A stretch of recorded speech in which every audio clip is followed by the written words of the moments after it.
Hello बच्चों, आइए प्रश्न को देखते हैं। वृत्त x माइनस 1/2 पूरे का वर्ग प्लस वाई प्लस 1/3 पूरे का वर्ग बराबर में 1/16 का केंद्र और त्रिज्या ज्ञात कीजिए। प्रश्न को हल करने से पहले इसकी मुख्य अवधारणा के बारे में चर्चा कर लेते हैं।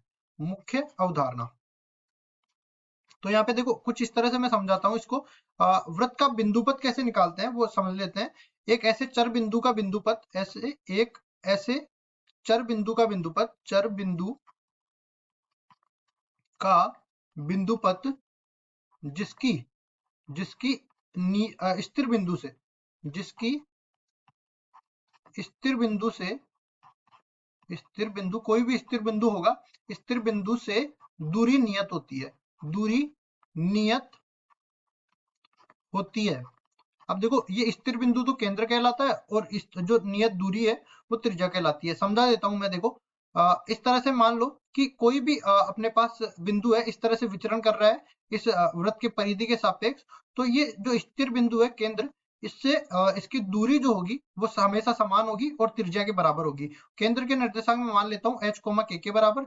तो इसका जो समीकरण होगा इस बिंदु पथ का, वो इस तरह से लिखते हैं x माइनस h पूरे का वर्ग, मतलब इन दोनों के बीच की दूरी।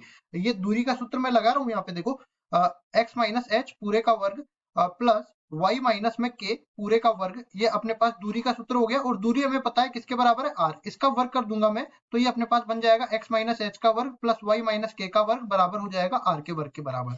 अब चलते हैं सवाल में। सवाल में जैसा हमें समीकरण दे रखा है उसको लिख लेते हैं। x माइनस 1/2 पूरे का वर्ग और प्लस में y प्लस 1/3 पूरे का वर्ग बराबर में 1/16। ये देखो, बिंदुपथ की तरह इसको बनाते हैं, तो ये बन जाएगा x माइनस 1/2 पूरे का वर्ग प्लस y माइनस माइनस 1/3। अब देखो, ये माइनस माइनस प्लस हो जाएगा ना, पूरे का वर्ग हो गया, और 1/4 इस पूरे का वर्ग हो जाएगा।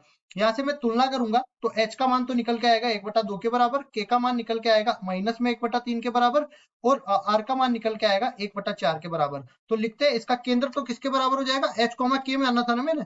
केंद्र हो जाएगा इसका देखो फिर से देख लेता हूँ, 1/2 माइनस 1/3 के बराबर, 1/2 माइनस 1/3 के बराबर, और इसकी त्रिज्या जो है वो 1/4 के बराबर निकल के आएगी। ये दोनों ही चीजें हमें निकालनी थी, तो यही हमारे उत्तर हो जाएंगे।